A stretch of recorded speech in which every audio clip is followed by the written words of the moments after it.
For us at PiggyVest, everything is marketing. Joshua Chibueze is the Chief Marketing Officer and co-founder of PiggyTech, the parent company of PiggyVest, Patronize, and Pocket App. Under his leadership, PiggyVest has amassed nearly 5 million users and paid out over ₦1 trillion to its customers. You have to be deliberate about the market you're in, what you're trying to sell, the people you're trying to sell to. It is in how you're able to convince the customer that they need what you're selling. Build something that people really want, people need, and people can use even if they don't like you. 8 years, 5 million customers. How has your marketing efforts evolved from day one to today? In the beginning, At PiggyVest, and for you personally, how do you think about marketing? So if you were to define marketing, how would you define marketing? So for us at PiggyVest, I think everything is marketing. Even the engineering is marketing. Marketing to us is, I like to think that we're first a marketing company than a tech company, right? Because one thing is you have to know how to position whatever it is you're selling in the best way for Nigerians to be able to pick it up. You also need to have a very deep understanding of what the Nigerian market is. For us, we had a lot of experience starting out. So before PiggyVest, we had launched a number of startups, right? In the past, that's taught us about the Nigerian market and how Nigerians, adopt technology, right? So we had Push CV, I'm sure you know about that. And we had 500 dishes, we had household, we had 99 staff.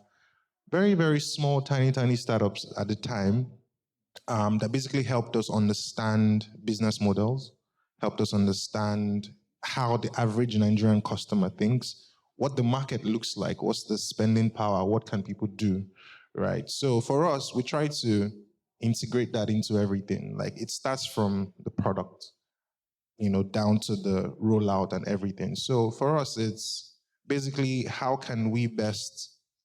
Sometimes if the marketing starts from the name of the product, right? I think that if you get the name of your startup right, you solve a large percentage of your marketing problems, right? Because when people hear about your name, they should be able to understand what you're about without having to think too much about it.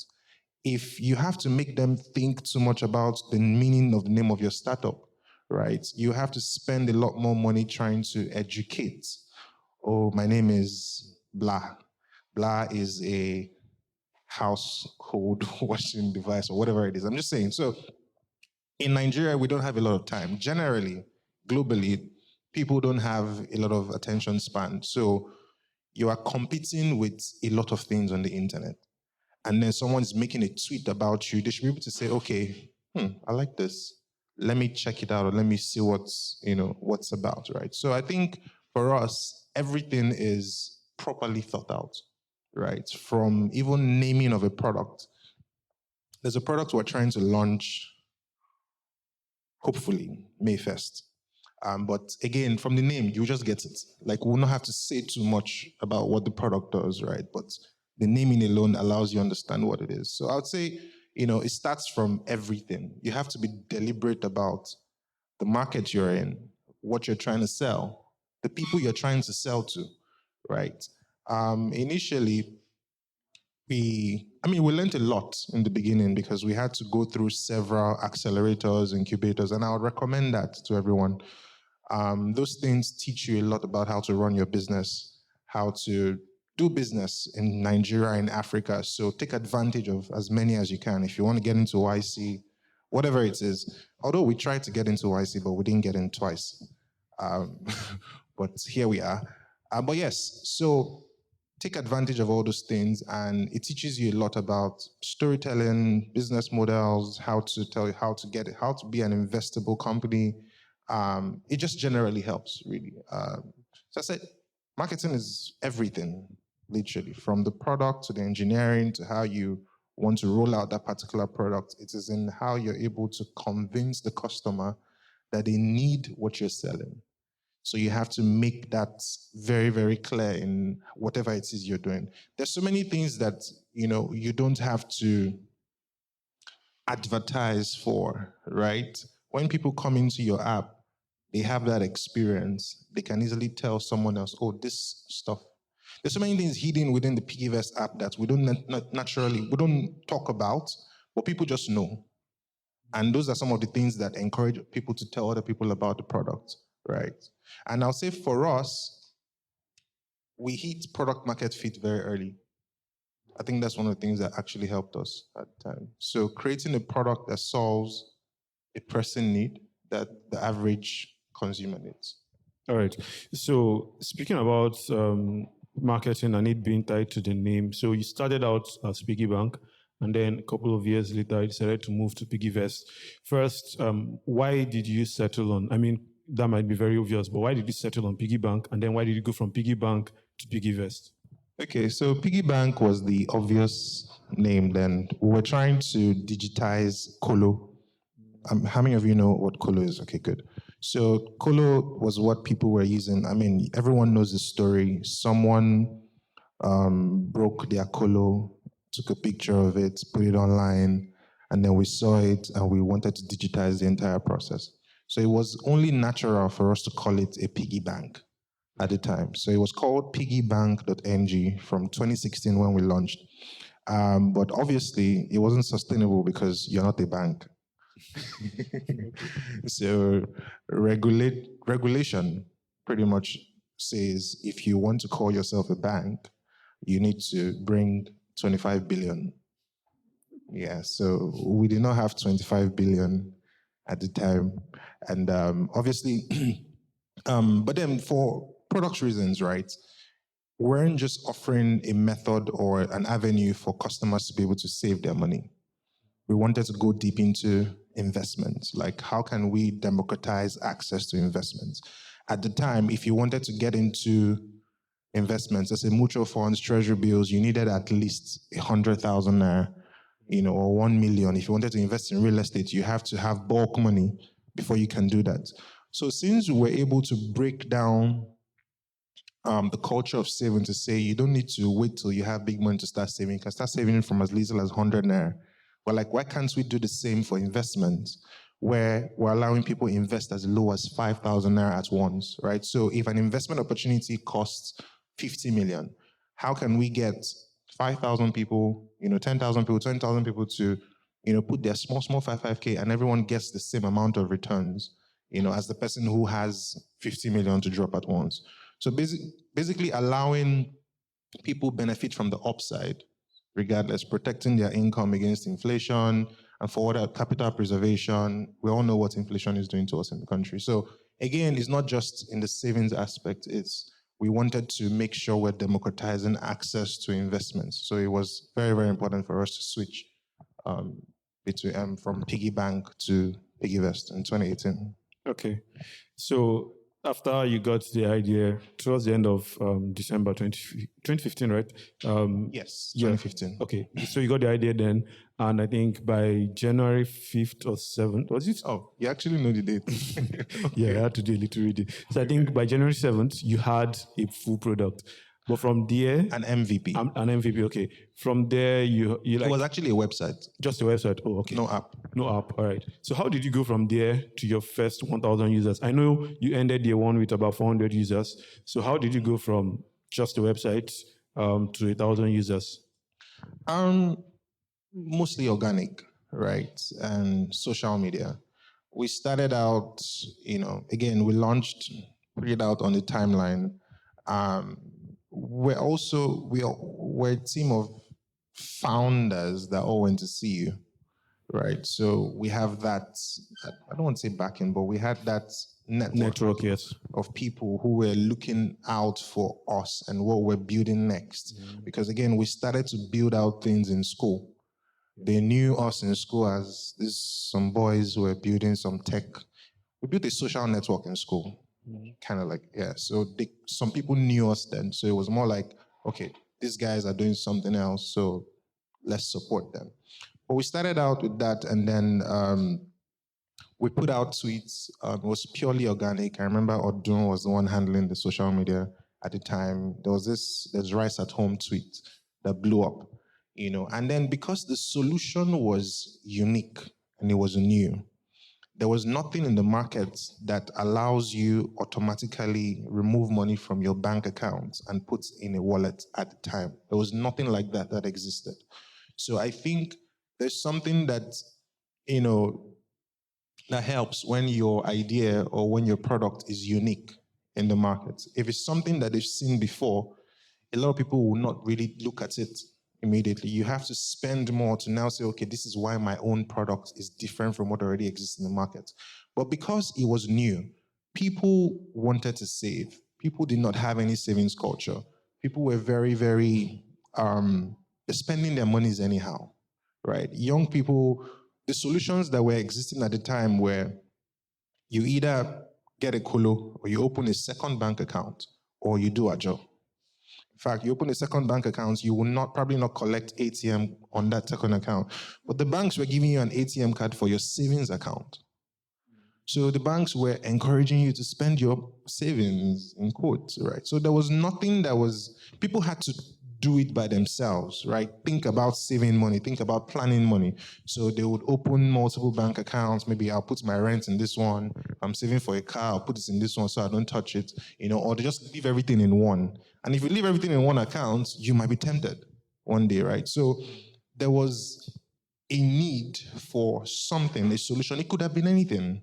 It didn't have to be PiggyVest, right? It could have been any solution. There was need for a solution to come that helps you automate, your savings. And again, thankfully, Paystack had launched at the time. So it was easy for us to do that integration. And again, we try to make it a bit personal, right? So you could have an instruction that says, come and debit my account by 3 p.m. every Monday. The other person could say, on the 5th of every month by 5 p.m., come and debit my account. So that was the twist we added to it in the beginning. So it was very, very unique. People had their own different debit dates and time. So all of those things was new and it was exciting and it was interesting to a lot of people. And they started to tell a lot of people about it. We didn't have any money at all to market. In fact, it was a side project, right? And I'm just saying it for the benefit of people here, right? I mean, we started to have big plans and everything, but we didn't really think it was going to be a big deal. So I think in the beginning, we were even like maybe doubting ourselves, like, who are these young people who say want to come and help people keep money? Like, who the hell are you guys, right? So, but again, providing these sort of very personal ways of saving your own money was very easy. People said talk to other people about it. At the end of the year, we sent an email to our users. It was the first year. We had helped our users save 21 million, right? So what they could see from that, okay, the founders of this company are transparent. They are communicating. They are asking for feedback, because I was picking up calls, I was responding to emails, I was responding to DMs personally, right? And sometimes it helps that I was getting the feedback directly from customers to even know what new products we should build, right? So our next set of products that happened, SafeLock, Target Savings, Flex, happened because we were talking to customers. It wasn't because we had all those ideas and somewhere and waiting to launch. No. We're talking to customers every single now and then. We created a very, very interesting feedback loop, even when I stopped picking the calls after like 2 years. But again, speaking to customers, word of mouth was huge at the time. We hadn't launched it was just a website. I think we had an app finally in, say, 2018. 2017 June, that was when we had an app. But all along, it was just a simple website. And then people kept telling other people about it, and it kept growing from there. And so I think there's really an important point to be made for timing.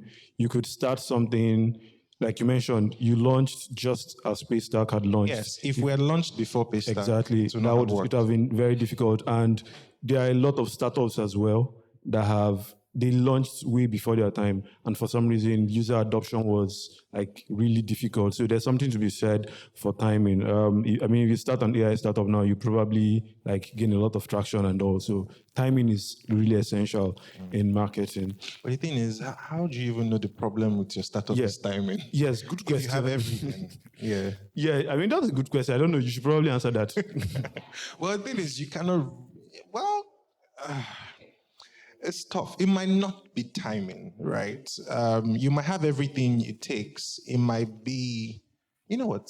Yeah, it works because if you're not getting the product market fit, it means the customers you're trying to target, they're not ready for it or they don't see the value yet. So yeah, maybe timing at the end of the day could be the problem. Problem. All right. So you've just said that you didn't have an app until 2017, which is almost 2 years, year and after. a year and a half after. Okay, so 2016 December, you'd helped users save 21 million, and then you go from 21 million in 2016 to, let me check my notes, 700 million, right? What About did you 700 million. 700 million. So what happened, or what did you do differently from then to, like, in that space of 1 year? What did you do differently that had such a huge impact? So again, we were communicating, but I think one of the things we focused heavily on because we didn't have a lot of money to market was customer service.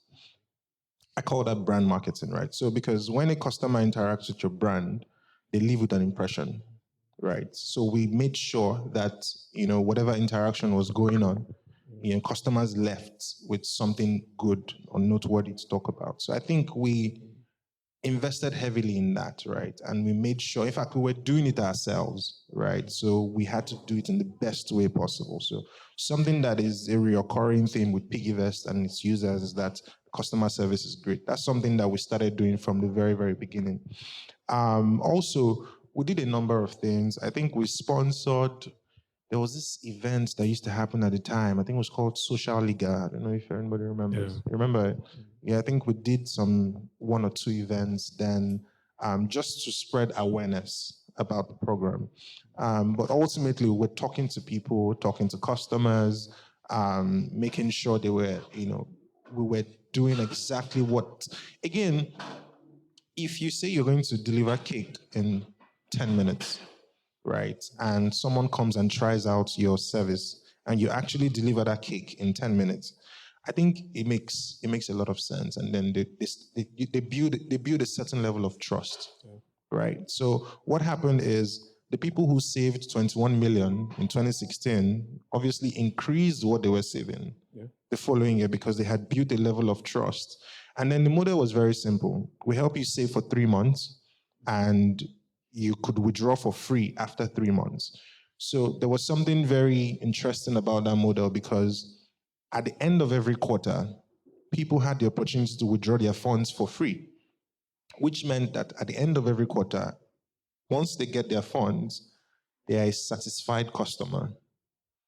And then they can tell other people about it. So that happened 4 times during the year, which means they got their funds every single quarter. For the people who withdrew, got their funds. So it's like, okay, these people are real.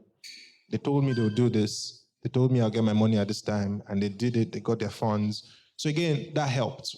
It also helped with buzz on social media because every, call it withdrawal day, there was a buzz on social media. It's PiggyVest withdrawal day, or go and withdraw your money. It was a thing, right? Yeah, so, and then everyone is going, okay, what is this PiggyVest thing about? What are people withdrawing money for? Became a thing, right? So, and that continued. That was something that, it gave PiggyVest this community feel. It's like the people that use PiggyVest belong to a certain, community or, whatever it is, right? So people wanted to belong. Like, what is this thing people are enjoying?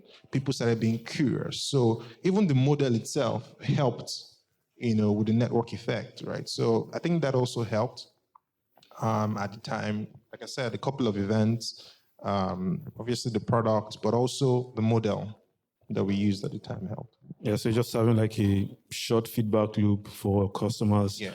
Yes, so by the way, you can come sponsor TechPoint events and you grow to 5 million users. Wow. I mean, that's not, don't take my word for it, Isha, but yeah, come sponsor events.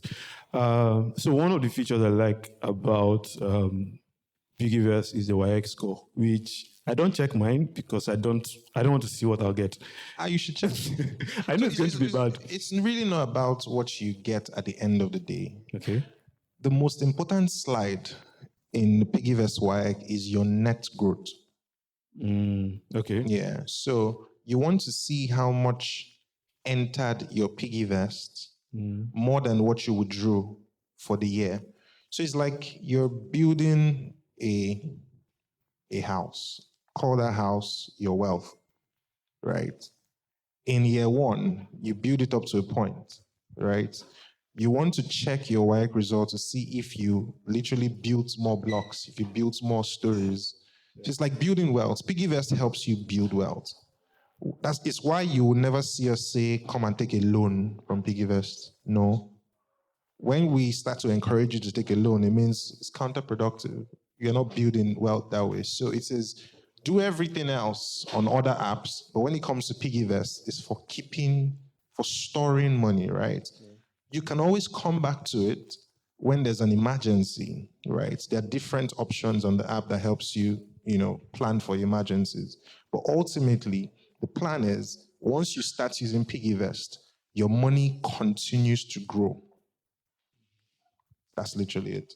Okay, so my question really is, how did you come about the ideas? Because it's a bit similar to the Spotify Wrapped or YouTube Music, which is what I use. And for anyone who uses either Spotify or YouTube, you know that towards the end of the year, there's a lot of noise everywhere. Everyone is eager to show their Spotify Wrapped. So how did you arrive at that idea? Because this came before Spotify Wrapped, right? No.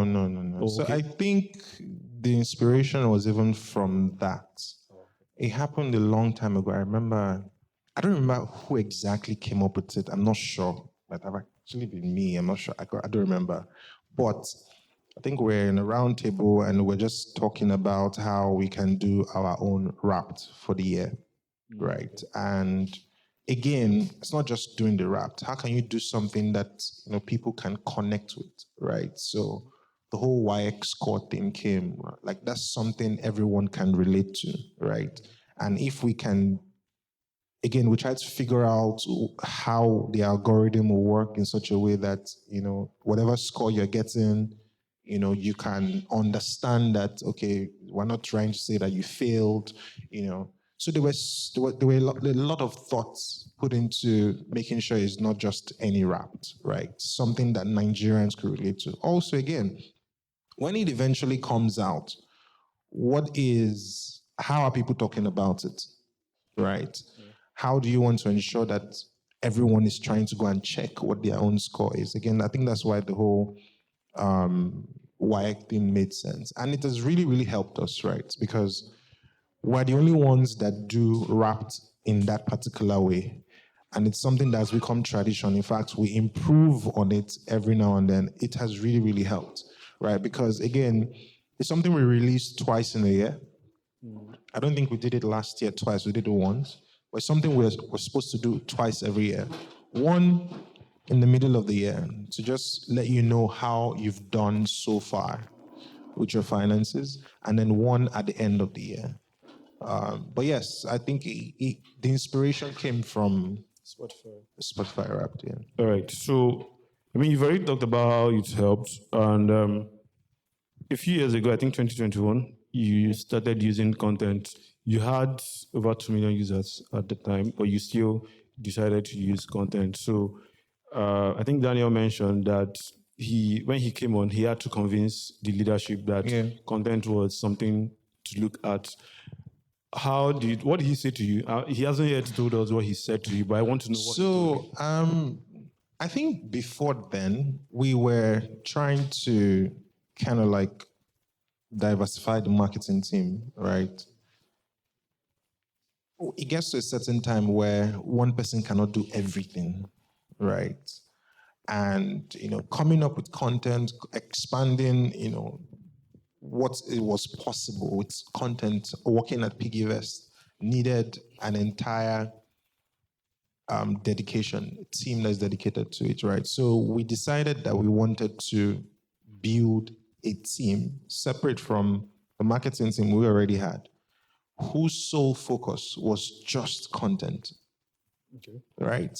Now, I would not recommend, especially if you've not found product market fit yet, right? Because content marketing for us has helped, right? Did a lot of retention, acquisition, right? But is expensive to manage, right? Okay. I remember we had to pull Daniel from, was it Coco or so, yeah. We literally took him from there and told him to hire his entire team. But yes, for us, it was basically there's so many angles we can explore with content.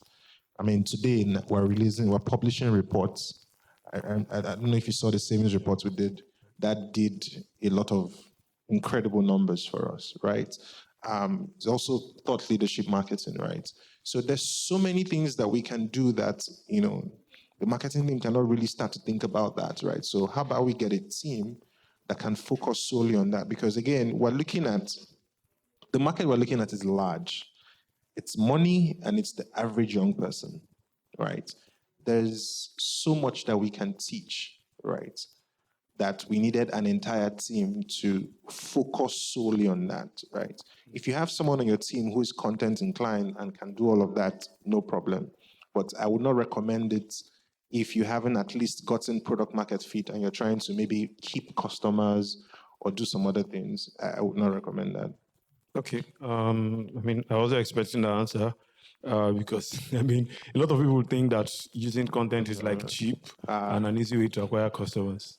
The way we really acquired customers was referral. Okay. We were giving people 1,000 naira at the time. Yeah. If they referred their friends. In fact, that's something that we're going to resume very soon. Before June, we're restarting referrals. So Why we did you stopped. stop? We stopped in 2019 because people were gamifying the system. Obviously, everybody stopped because again, there were lots of issues, right? So, but we stopped, but now we have a better way of doing it, right? We've also been in the market for about 8 years, so it's stronger, right? So again, that was how we grew at the time. Up until 2019, it was tell your friend about PiggyVest. If they sign up and they're able to do this, we'll give them this, right? From 2020, we started to focus more on offline, right? That was when we did the acquisition of Abeg, which is now Pocket App. We also ventured into advertising on the big stage. That's Big Brother. We did that twice. That helped us a lot of building trust, right? People who were saving 100,000 with us, they're seeing your ad on TV. They're now more comfortable. They can put in 500K, right? A lot of people that are using the platform today are not putting all of their money. In fact, I've seen a tweet where someone said, Omo, is only, I think from the calculation, the person was doing about only 1 million on PiggyVest. And the person was like, this is what they can afford to lose in case anything happens. And I don't blame them, right? They said they don't want to be more greedy, that they're only putting this and they're getting their interest every month, they're okay, right? But there's a level of trust that same person will get to that will allow them to say, oh, let me add more. So at the end of the day, you're marketing for different reasons, to get new customers, to also get people who are currently using the platform to trust you more and do a lot more stuff. And then you're fighting a lot of things. I remember in 2016 when we launched was when MMM happened. We launched in the same year of MMM. So it's like, okay, what's the difference, right? But again, that taught us a lot of resilience, right? I pretty much became an expert in crisis management, right? We're doing a lot of just a small, maybe Paystack debits a customer 2 times instead of once. In fact, there were so many, it happens, Paystack would debit like 6 times, 5 times. But the customer does not know Paystack. Yeah. They know you. So you are a scam and you're about to shut down. Right? So there were a lot of those things happening. So again, we had to teach customers that, okay, this is not what it is. We're communicating with our payment processors. All of these things will happen. So yes, I mean, we started to focus on offline marketing and then content marketing. So it was first word of mouth, organic, a couple of events sponsoring. We realized that we had hit product market fit. We introduced referrals. And then we started to go offline to be able to build more trust. And that's how everything. Okay, so I think there are like a few takeaways so far. So one is there's a whole lot that timing has to do with how your product is perceived, and also like having the right infrastructure around to deliver that product is very key. And there's also something to be said for like being patient, because I mean organic growth is not always, it's not always 0 to 1,000. It can be 0 to just 10. Let me add something to that. Also, having a solid team. Having a solid team in the beginning saves you a lot of time and money. In the beginning, we didn't have to hire a lot of engineers because the CEO, that's Somto, is an engineer and he was pretty much handling most of the heavy work, right? So again, having a solid team from the beginning helps. Having a solid team is something that just have a solid team is very, very important. Yeah. All right, so that's one more thing. Just have a solid team and then have a good product as well. So a lot of our conversation has kind of, I don't know. So it's not always the typical journey of a startup. So not everybody is going to launch when everything is just falling into place. A lot of people are going to launch like 5 years, 7 years after Paystack launched, and they want to do maybe something similar. So for a startup founder who is just, you're launching a product, it's not exactly novel. Your solution is not, it's not really distinguishable from competitors. How would you advise them first to go to the market? And I mean, of course, it's not going to be like one template for everyone, but what are some things they can do to go to market and then retain their users? Let me give examples. In, I think, 2014 or thereabouts, we had a startup called Giddy Taxi. That was before Uber or Bolt came into Nigeria. So yes, we can make a case for time in there. I remember going to Yaba to those yellow taxis. We told them that, okay, we'll put a flag on their car and our customers will be able to identify them. So it was bad timing. The reason we did not proceed with Giddy Taxi at the time was because someone asked us, oh, what if someone dies in your cab? How are you going to do that? How are you going to do that? Right. We didn't have an answer to that. And we're like, okay, cool. Another example, we had a startup called 500 Dishes.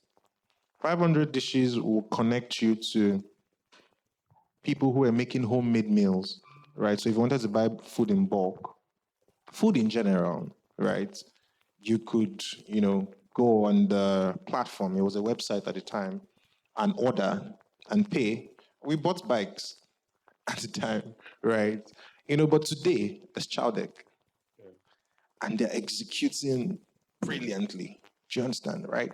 So then it was a lot of, okay, once we connect you to the chef, right? The next time you want that food, you can just send a WhatsApp message to the chef directly. You don't need us again.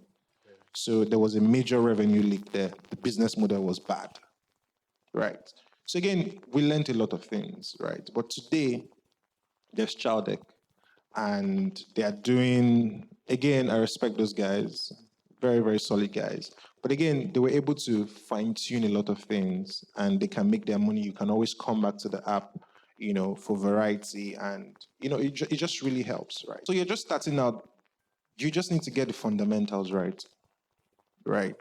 Like I said, the basic thing is a lot of people today start from the solution to the problem. So it's like, I want to build a startup, as opposed to, I want to solve this problem that me and my friends are having, and then I want to build something that could work.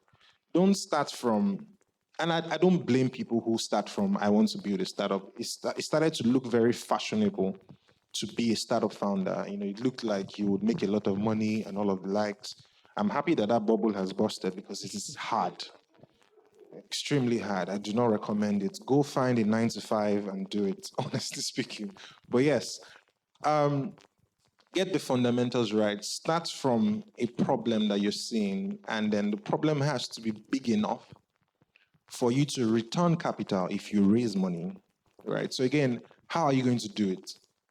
When you start out this company, are you going to raise funding? Is it family and friends? Is it VC money? There are a lot of lessons. People have started different things and they failed. So again, that's why I appreciate platforms like this. Helps with, propagating the information, how did this startup fail? What caused it? I think you guys need to do more of that because the learning is actually broken now. I remember then we used to have, there's this thing Tech Cabal used to have, Radar. There was Radar at the time. You could go on Radar, put out your solution, and you have people make suggestions, but that's no more today, right? So Twitter does not even allow for conversations. In fact, you fail, they are going to throw you under the bus. You're a fraud, you're a scam, blah, blah, blah, blah, blah. So there's no learning going on anywhere. So people are coming today and then they're making the same mistakes some of us made years down the line, right? So I think that's something that you guys can, start to do. Explain business models and why certain things will not work in certain, just find a way to do that. So yes, fundamentals are very, very important, right? What are you building? Who is it for? How much is it costing you to build? Right? Again, is it worth it? Right? Do you think the market is big enough for you to be able to, make the amount of money you need to make to be able to return whatever it is you're trying to raise? Are you just going with the flow?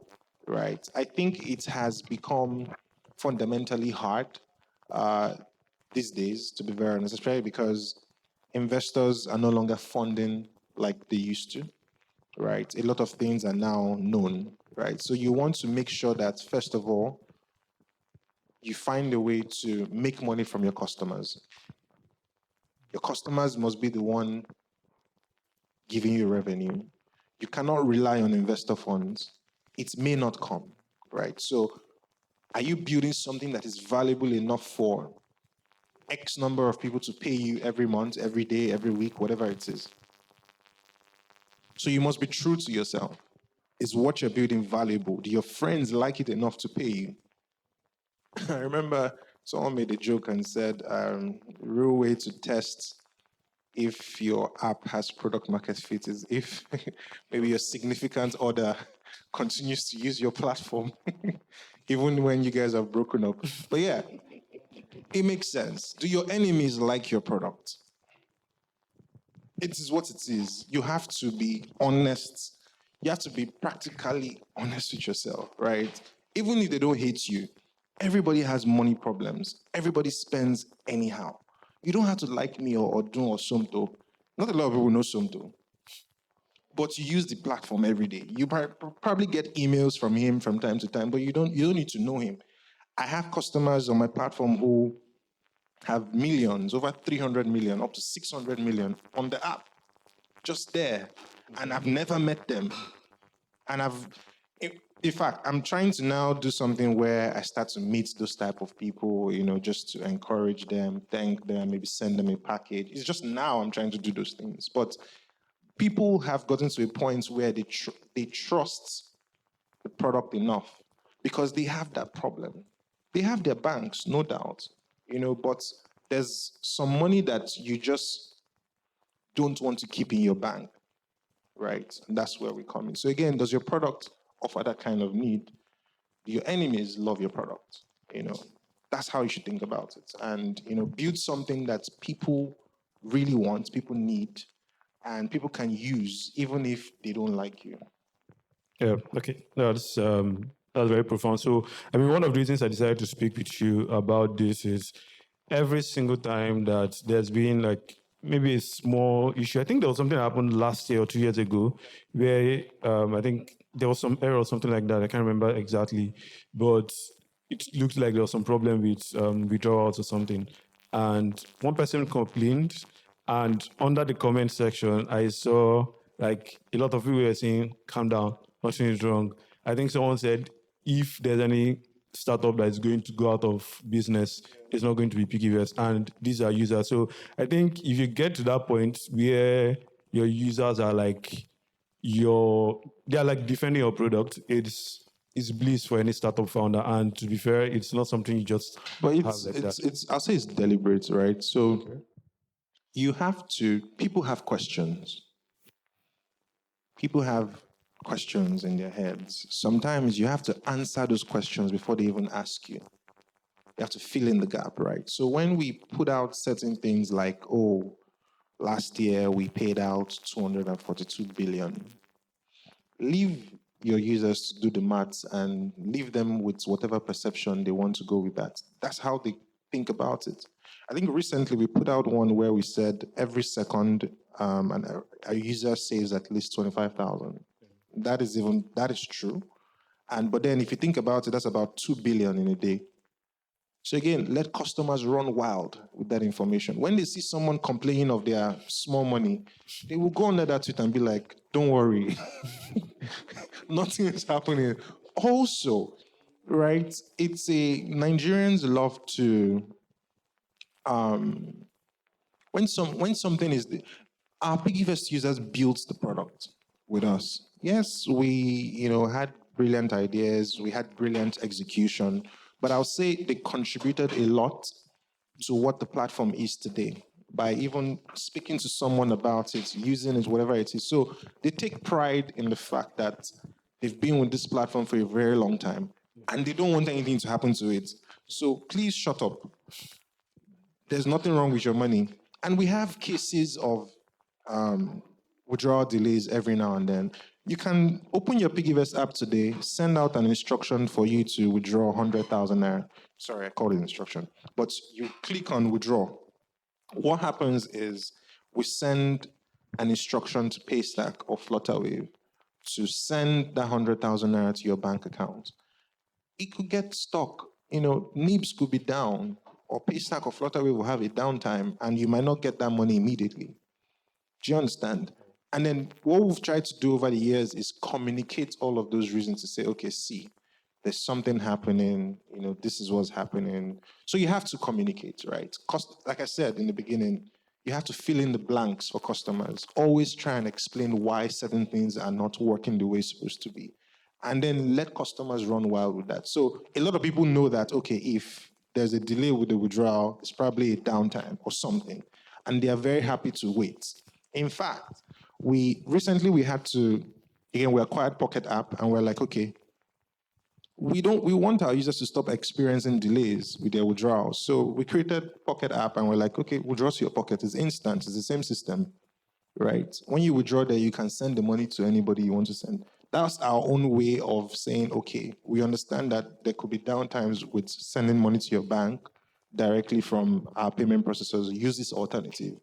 And again, we're explaining these things, right? So it is filling in answering those questions, even if you're not asked. You see it on our social media. We're telling you, why are we asking you for your BVN? It's not because we're bored or we just want to put out content, but people are skeptical. They come onto your app, they see enter your BVN, they're like, why do I have to do this, right? So you have to be able to explain those things to them. Why is it that you see us having FAQs and we're bringing the head of customer finance to come and talk about NIBS downtime?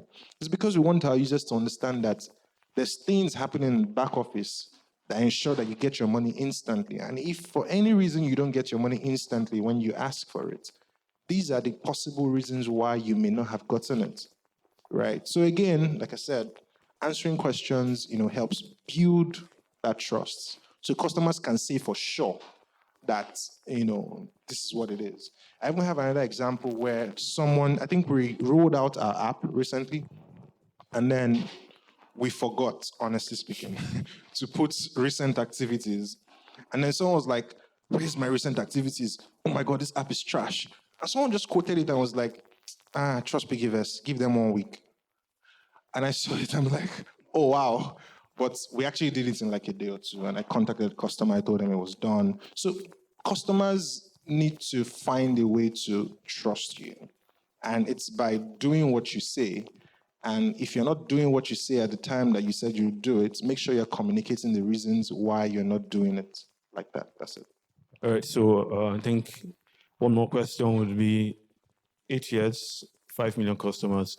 How has your marketing efforts evolved from day one to today? So yeah, I think I tried to answer this earlier. So I said in the beginning, organic.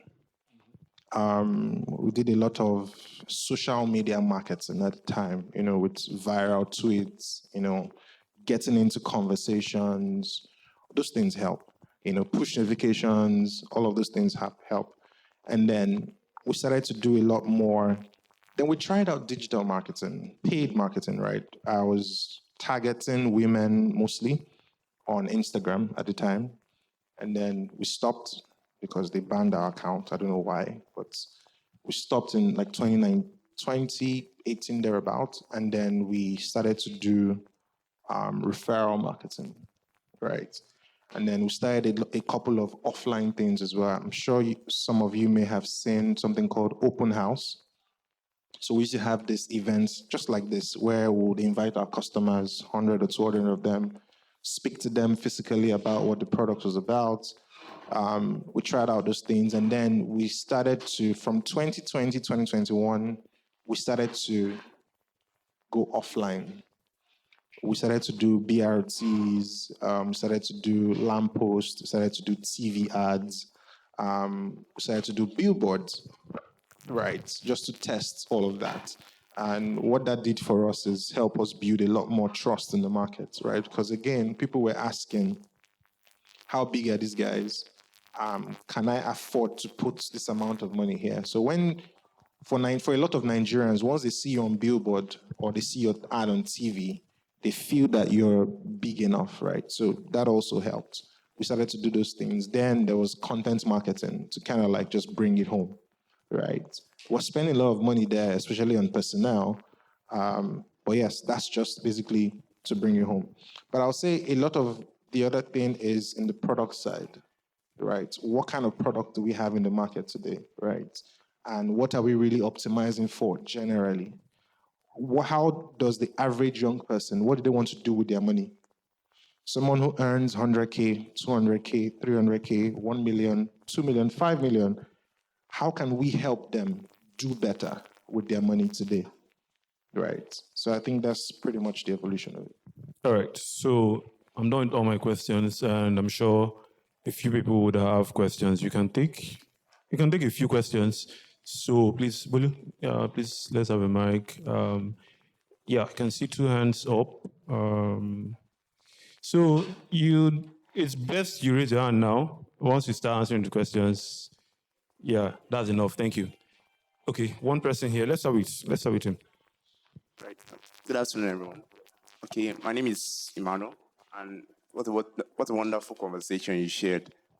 I want to ask one major question. How do you manage team conflicts in your team? Okay, a couple of days ago, we had a big issue with our designers and with our content, social media managers. What kind of issue is it? There's a personal beef. Personal beef. So I had to step in, go and settle. What's your role? Head of marketing. Okay. I had to step in, go and settle, go and apologize, go and beg. I feel like I want to go deep into the issue. So is it that they did not like the design that was done, or what happened? Okay, I think one person felt the other talked to them rude, and they fled up back. Why is that even a thing that happens on your team? You don't speak to people rudely. Okay, I think it was just between them, so I just had to go and beg and talk and maybe wish them well. But how do you manage team conflicts so that it doesn't disrupt the process of work in a team? So it's like I was watching this movie on Netflix, Testament, the story of Moses. How many of you have watched it? Wow. Watch it though, it's very important. So even way back in the Bible, when the Israelites were having conflicts, what did God do? What was the solution? God sends the 10 Commandments. So it starts from culture. There are things that you just know you cannot do in a company if that already exists from the top, right? There are certain rules there's certain things that you just can't do. I cannot be rude to anybody, no matter who they are, whether it's the cleaner.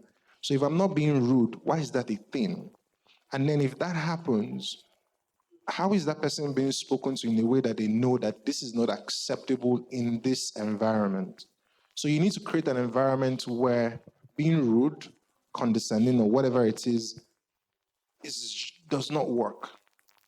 So how are you as head of marketing addressing it?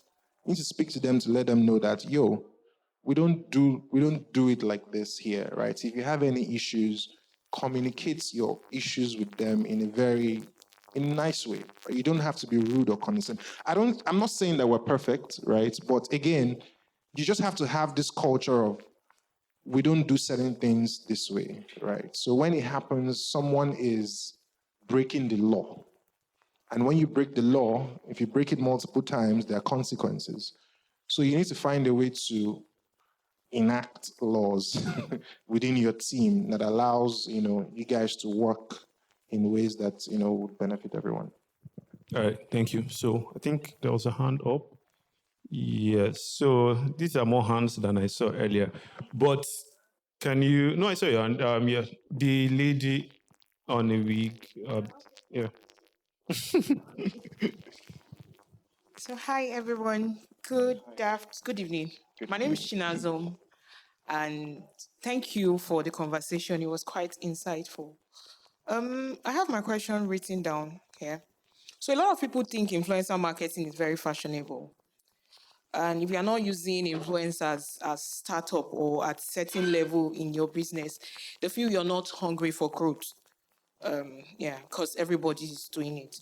So when you were highlighting some of the marketing strategies that you implemented during your formative years, I didn't hear you mention influencer marketing. Yeah, I did not. So the question is now, from your experience, at what point do you think, as a startup, you need to bring in influencers, or do you think you don't need them? So for us, a lot of our users were our influencers immediately, right? So we didn't have to say, this person come and be saying this type of things. In fact, I've used a number of micro influencers, but I don't even like to tell them what to do.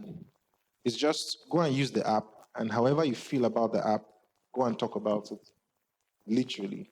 So I think it varies from product to product, right? Sometimes you're entering the markets, you need strong brand awareness. You need like a lie to just come and talk about, what you're doing. If you have the money for that, please go for it. But for us, we didn't have a lot of money for that in the beginning. But when we had some money to do some marketing, we didn't necessarily opt for influencers because, again, we had a couple million users who were already using the platform. So how can we encourage these people to tell at least one person about the product, right? So we're basically using what we already had to try to get more, right? At some point, we would do some influencer marketing, but it will be to maybe raise awareness on certain new products. I'm currently exploring that. But then I would only I'll do more with micro influencers. Like your usual friend that has 5K followers or 10,000 followers. I mean, they're talking about their own experience using the app. It's not always going to be, go on, everybody tweets this, right? So it's more like, I want you to deliberately use this app and say whatever you want to say about it, and that's it. But I mean, I recommend it if you're entering a market that is already saturated and you want to stand out immediately. Then you need a voice that is stronger than yours to, say what you're about. So those are the cases where I'll recommend influencer marketing. But if you already have a strong base of customers who love and your product, you can also make use of them. It's cheaper. Okay, yeah. The lady in a bun, if I got that right. Good afternoon, everyone. Good afternoon. Co-founder. Thank you. All right. My name is Ore Fayola. I'm a front-end developer, and I'm a search engine optimization expert.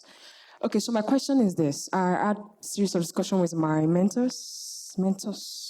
So what is your view about, before you have were there challenges? Did you have any experience of work, professional years before you got started? And if no, if the answer is no, were there Answer is no. challenges? Huh? The answer is no. No. Okay, so when you say that there were actually basic challenges that you faced because you've not had that kind of environment before. Thank you. So whatever challenges that we had, we hired for them, right? The only time I felt the need to see what other CMOs are doing, I think it was last year, I went to Stanford. I did a short course. And it wasn't very different. Like even in the class, I was contributing a lot. I'm like, okay, not so bad, right? So I agree. Sometimes you might feel like you're not doing enough. If you can afford it, hire for it. So for me, going into or being CMO, I had an angle, right? I was not great with SEO personally, or even digital marketing. I did some of it, or content marketing, or coming up with all sorts. I wasn't great with that personally, right? But I had my angle, and my angle was customer service, right? So I was very, very particular about that. So the customer success team is under marketing in the company, right? And the head of that department reports directly to me. So there's some things that we started to do very, very early on that really, really helped, right? So every other thing is learned, right? And you can always hire for it. But again, I can't really say, okay, this is the skill that you need. Right now, I'm hiring for a product marketing manager, but then I already know what I want, right? There's some certain things I know that I need from this person, right? So I would say sometimes it feels like, yeah, you don't really know it all, but if you can afford to hire for those things, please go ahead and do it. All right. So there's someone behind you. Okay. Hi, good afternoon, everyone. My name is Chooks. So I think you made mention of trust and being very customer centric. How did PiggyVest do all this without any form of license in the beginning? Partnerships. Yeah, so when you start out in the beginning, obviously it'll be very, very difficult. So you cannot hold money, you cannot invest the money yourself. You have to work with partners who have those licenses to do certain things. If you're lucky enough, you can get good partners. In the beginning, we worked with multiple people. We worked with a microfinance bank, we worked with a commercial bank at the time, I think it was UBA at the time. Also, yeah, that helped. Right. So we told our customers that UBA was custodian of funds in the very beginning period. So that also helped with trust. Right. And then we worked with ICO Capital to help us do investments and some other asset management companies. And now we have our own license to do those investments ourselves. So in the beginning, partnerships will work. All right. So you have a few questions from the online audience. So one is, as a founder, what was the most difficult experience building PiggyVest in 8 years?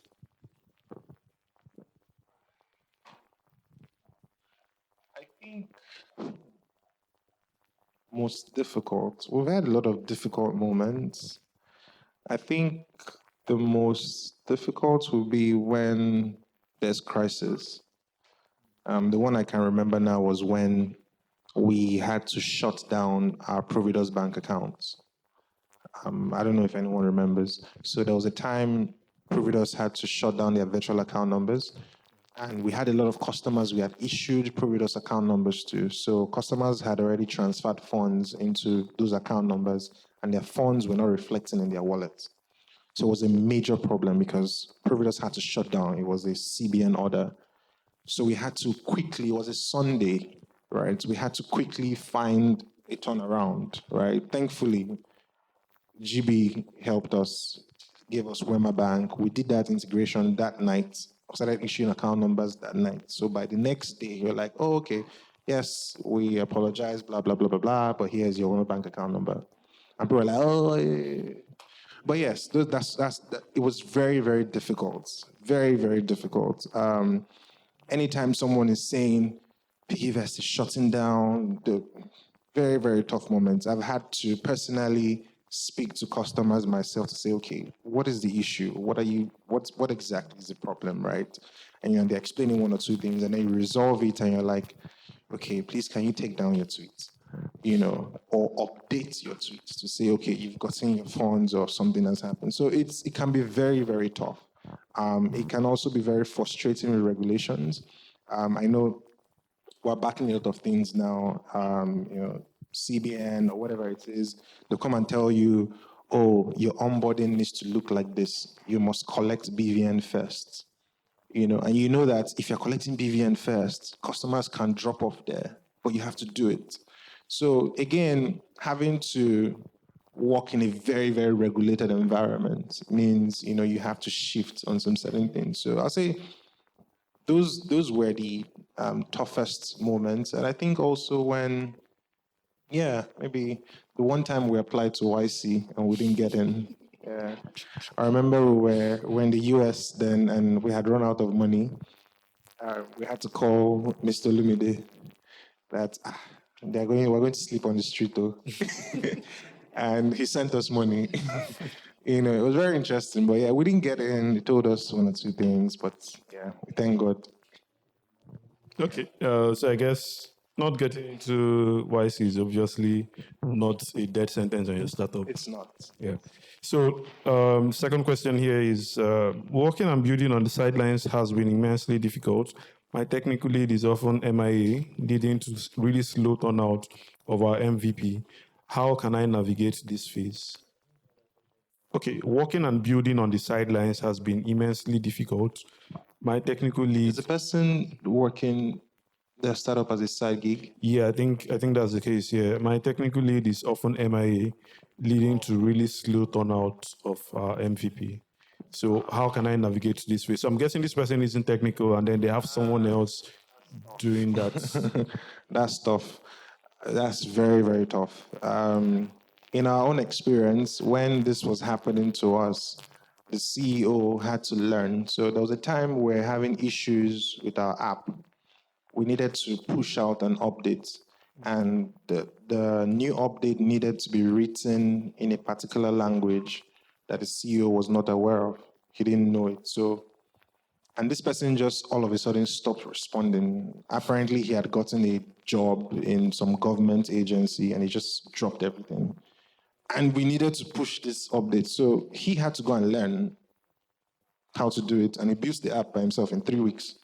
And we rolled it out. So I'll say, honestly, sometimes there are certain things you can't control, right?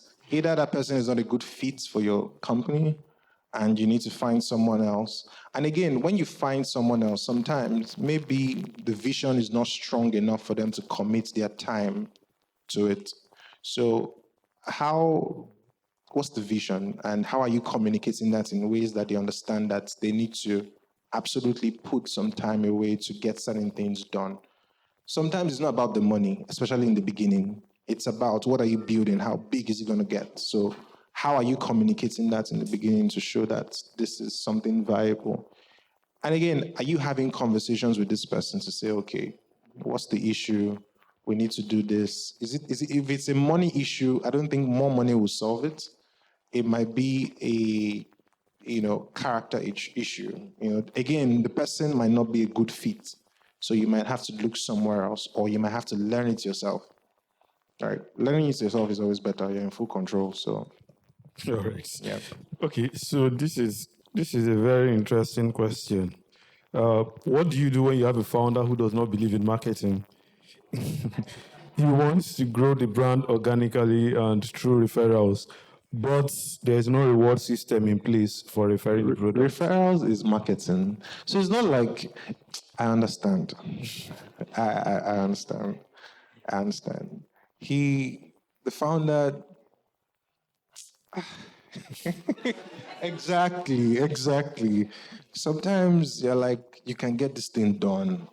They believe so much in the product that, no, let's just do referrals, So I get it. And again, the marketers who have gone to gain experience in like SEO or content marketing are coming with their own proposals, like, oh, let's do this, let's do that, let's do this. And the founder is just there like, do I really have to spend all of this money doing all of these things? I can just do referrals, right? So again, you have to be patient with such founders, right? You have to maybe go very granular with them. Okay, how many customers do we have today, right? You can just put aside whatever presentation or pitch you have. How many customers do we have today? Let's say we have 10. We're trying to get to 100 or 1,000. What are we doing to get to this? Whatever it is you're doing is marketing, right? And don't always be so obsessed with spending money, to be very honest, especially in the beginning. If the founder is, trying not to spend money, help the founder, try as much as possible to help the founder not spend money. They would actually value you. It's not every time sometimes you need to absolutely spend money, right? But you have to get the founders buy-in to say, okay, to get from point A to point B, we must do this, right? Go into that meeting and make sure you've tabled out all of the various ways you can get to point B, and tell him the ones that you need to spend money and what potential results look like, and the ones you will not need to spend money. So you have to be very versatile as a marketer, right? There's the paid aspect of things, and then there's the organic aspect of things. A lot of early founders, especially in the early stages, will be looking at how can I get this off the ground without spending too much money on marketing. And that might be because they're spending a whole lot on engineering already, on product or something, on license or something, and it's valid. Do you have that context? Or are you just saying, I'm just being stingy? Right. So there you might want to ask questions, go deeper, understand the business, on a holistic level to say, okay, what are the reasons why this person is not trying to spend money? Are there costs going into some other things? Understand it fully, then, I don't know, just apply wisdom. Okay, so on a scale of 1 to 10, how important is mentorship to startup success? Very, very important. 10. I was saying in the beginning, take advantage of accelerators, incubators, whatever you have, take full advantage of it. We went to Village Capital, we went to Google Launchpad, and those things really, really helped. And then also have someone that you talk to, right? Someone who has done it before. For us, that person was Mr. Lumide Shoyombo. He owns Blue Chip, right? Mr. Lumide will always come and ask us, what are the numbers? Like once he comes to the office, we're buying him his normal white rice and meat. He will just come, sit down, what are the numbers? So it puts that consciousness into us from the beginning when we're doing PiggyVest, like, okay, only numbers matter. Nothing else matters. Not even the investor money, nothing. Just what are the numbers and how are you pushing, and what is your burn? What is your burn? How much are you burning every single month? It is extremely. We went 6 months without collecting any salaries at some point because we had to be conscious of what our burn was, right? So what sacrifices are you making in the early stages to get your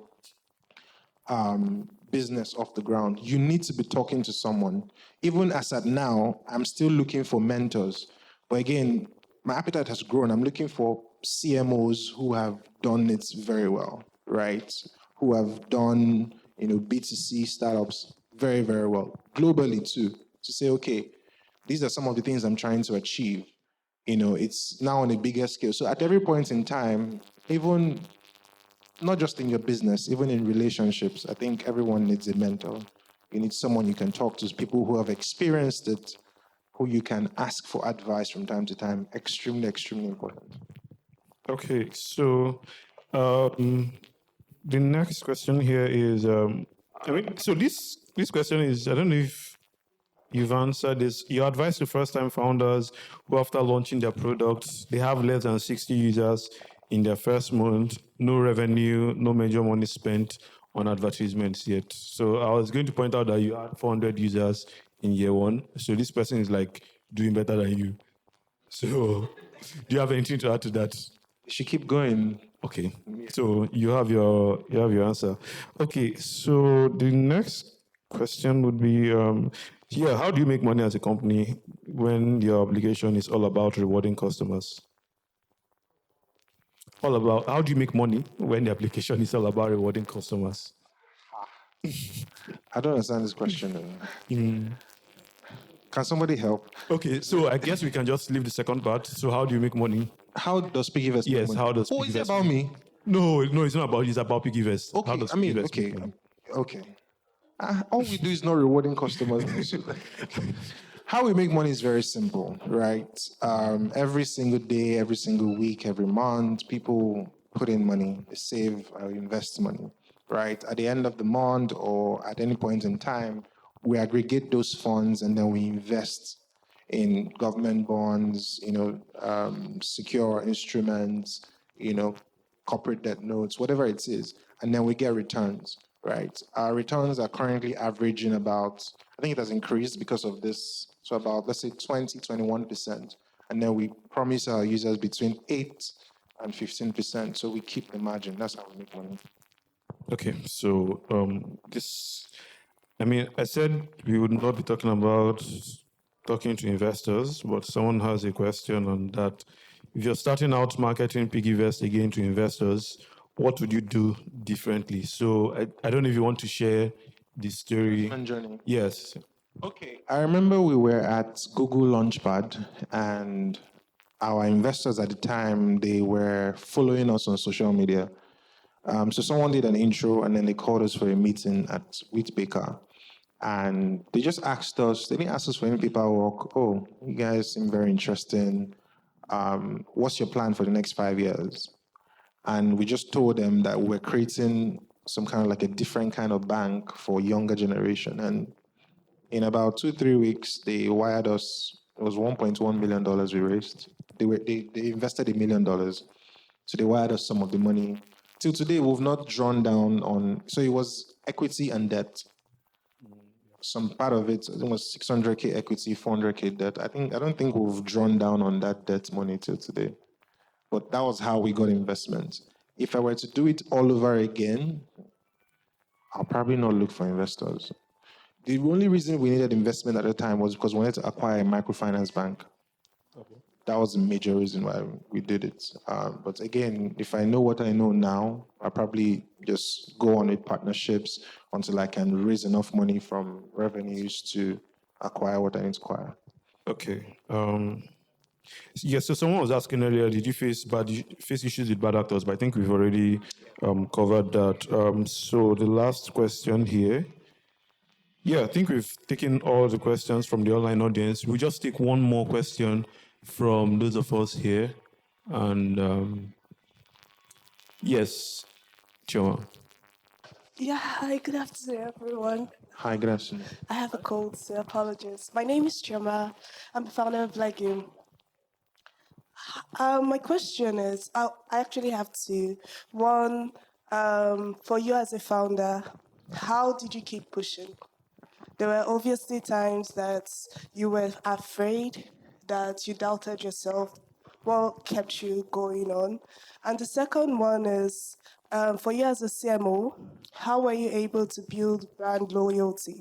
Because you obviously have competition, but people prefer using PiggyVest. Yeah, thank you. Well, to your first question, I think it still happens every now and then. Sometimes you wake up in the morning and you just don't feel like it, honestly. You want to do something else. You want to travel. You don't want to open your laptop. There are times like that, right? But I think for us, it has become a responsibility. The lives of millions of users depend on the decisions we make every day. So it has become a responsibility. It's just like a pastor who must absolutely preach to their congregation 3 times or 4 times every Sunday. They must do it every Sunday. So on Saturday, you must be ready to do it on Sunday. is the same way it is. It has become a responsibility. Like, if you are not doing things to improve the lives of the millions of users you're serving, you're not doing yourself a favor, right? The market can catch up with you, right? So for us, it has gone from, okay, let me look for motivation, to just saying, see, this is what we must do, right? And we're fully committed to it. We always tell ourselves that PiggyVest is our first baby, and every other thing comes secondary. I've lost relationships to PiggyVest. Yes, I'll tell you for free, because you're having meetings in the middle of the night and all of you don't have my time, blah, blah, blah, blah, blah, and all those things. You will lose friends when you're building and when you're absolutely focused. Some parts of your life will definitely suffer. Definitely. Some aspects of your life will definitely suffer. But again, like I said, it's a commitment, right? Every single day, you have to show up, right? So whether you like it or not, whether the economy is going up or down, you have to show up for your customers. You have to be there. You have to ensure that there's someone there to attend to customers, whenever they have issues, whenever they have whatever it is, you just have to show up. And this goes for every person, really, no matter what you're doing, right? Commitment is key, right? If you're not committed, it will show. If we're not committed, I think it will show, right? We're 8 years old today, and it's still the same level of comments that we're getting, right? Oh, we're excellent, we're this, we're that, right? Those things keep us going. Also, when we see that people are able to do something tangible with their finances, it gives us encouragement. So for instance, someone is calling you to tell you they were able to pay for their tuition using your brand. They were able to buy a new car because of PiggyVest, or they were able to just get by the month because of PiggyVest. Those kinds of things are encouraging, right? That's why you see some of us. I usually post some of those things on my Instagram because make I use this one whole body today. This is what it is, right? So when you see all of those examples, it helps. It really, really helps, Or when you're just talking to someone randomly, or you go to a place, okay, I use PiggyVest. Okay, I need more people to use this, right? So that's the encouragement. Also, the numbers, right? So every day you wake up, in fact, it's almost like a new challenge. Sometimes I'm looking at numbers now and I'm just numb. I'm like, I need more, right? So it's like a new challenge every time, which is why you must show up. So yes, you have 5 million registered, maybe about 30 to 40% of them active month on month. How can you get more people? How can you get that to 10 million? How can you get that to 15 million? What's the long-term strategy, right? Are we acquiring a bank in 10 years? You have to plan for those things. What's the current AUM? What's the current assets under management, right? How are we growing that in the market today? Are we getting more people to trust us, right? So there's so many things to work on every single day. So many things to work on. So again, all of these things help. Seeing the numbers grow. I remember looking at our assets under management for January, February, March. It has increased almost 20% every single month. And it's like, okay, we can continue to do these things. Last year, we had an entire strategy meeting to say, okay, by the end of this year, we want to have this amount of money in terms of asset under management. So what are we going to do to ensure? And you're seeing that you might hit those numbers and you're happy to keep going. You have to make more good decisions. You have to make sure you're hiring the right people. You have to make sure your staff is very motivated to continue to do that excellent work that you're known for, right? So it's a lot of things, really. What's the second question again? Brand loyalty. I feel like I've explained this already, but I think PiggyVest is very personal. For people who use it, there's certain things they can point to, right? Even just as random as just being on the timeline. right? You know there's an Odun somewhere, you know there's a Somto, or you know a Josh somewhere, right? Those things, mean a lot. Also, when we build, I'm not saying other people don't build like us, but the way we build, we build like we care, right? There's a certain level of intention that we put into some of our products. So for instance, we just rolled out something called house money. House money is just an account. Other banks might call it,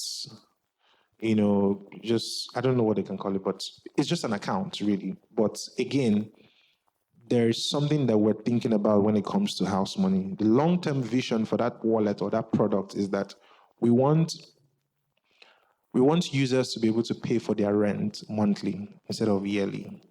There's a lot of back-end work that is going on to make sure that happens. But for now, we're like, okay, let's just roll out something that has to do with saving for your rent top of mind, right? So when we start to do those things, right, it's automatic love. If PiggyVest is helping you pay your rent monthly, there's no how you will not love the product, right? So again, it's in just thinking about the user. And again, we are users. I use PiggyVest. I cannot do without Pocket app today. Like, it is what it is. And when I'm using it, I'm seeing certain things that I want to get better, and I'm thinking about those things, right? So I imagine that we're building things that we want our generation to see and fall in love with. So being a user of your product it's really, really great, right? Because there's a lot of things that you see you can make changes on very quickly. So again, we're loving what we're building for ourselves. And, other people who are like us, who are in the same age group like us, also love it. So it just continues that way. All right. So I think that's all the questions we can take. Thanks so much, Josh, for joining us this evening. And I believe we've all had, and this has been an interesting conversation. And I think we've learned a whole lot from it. So thank you so much. Let me take one more. Okay. Let me take one more. I think he's been raising his hand. Let's give him the mic. Yeah. Oh, okay. I saw your hand up. Yeah. I know him, that's why. I know. Okay, I didn't even know you remembered me. I've known him a while. In fact, when PiggyVest was still better than I didn't even believe PiggyVest was going to be like this, right? Wait, you went to Assemblies of God? Yeah. We're in the choir together. Yeah. You remember? Interesting, yeah. And when he would come out those days, come and talk about PiggyVest, I would just keep saying, "What's this guy talking about?" Okay. Okay, so quick one. Yeah. If you were to list in bullet points, you've mentioned one of them, which is you would not, if you were to go back and if you were to do it again, you wouldn't make an investment. You wouldn't call for investors. If you were to list other bullet points, what would you say are the things you would say are the mistakes that you made that you would not make again? So the thing is, I don't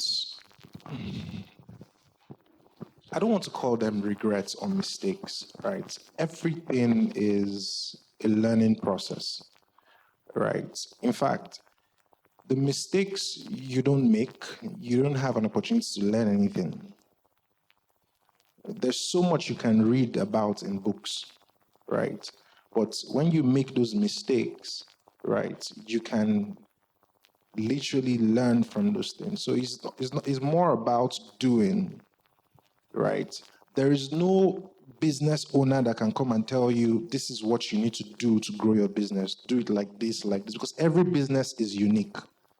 Even if there's 10 people selling cakes here, those 10 businesses are very, very unique. So there are certain things that you can do by yourself, to be better than the next person, right? So every single experience an entrepreneur goes through is important.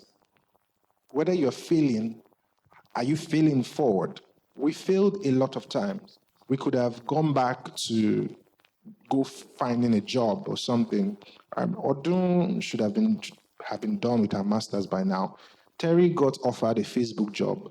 Do you understand? I could have been working in an oil company by now. But again, it's like we wanted to do something, right? So it is what is that resilience, right? What do you want to achieve? What does success look like to you? Every single failure is an experience. There are things that we learned when we failed that we are using in PiggyVest today that is working out, right? So don't discard the failures. The failures are important. And that's why I was saying you guys need to find a way to brand that thing properly. There's a problem in the market, right? So find a way to brand failure in a way that people can learn from it. It's very, very important because those things are important. I've seen a lot of people make mistakes that they could have just asked somebody and you would just know that you don't have to do it like this, right? So, but you would make those mistakes by yourself, The only way you're not making mistakes is if you have a mentor that you're constantly saying, oh, okay, I'm about to do this. What do you think? Or you have a very supportive partner who's very smart. You're asking, okay, how can I achieve this? But I think failures are more important than we care to acknowledge. It's very, very important. Again, when you fail or when you make those mistakes, what do you learn from it? There's nobody that is perfect. We might not even be the best people at running PiggyVest. Some people may have done it better than us, right? But again, we're learning, we're making mistakes, we're going at it again, right? So you will make those mistakes, but you will learn. The most important thing is how are you applying those learnings going forward? All right. So I think that you make mistakes and you just have to learn from those mistakes. If you want to know one or two mistakes you shouldn't make, check the TechPoint Africa website next week. No, I'm serious. I mean, apart from getting the news, so I had a conversation with Sim Shagaya this week, and he shared a few mistakes he made with Konga that he would not make now. So if you do not want to make that mistake, you should check it out. So I don't know. I think we have push notifications. You should go sign up for that. But yeah, thank you so much, Joshua, for an interesting conversation. And thank you, everyone, for joining us.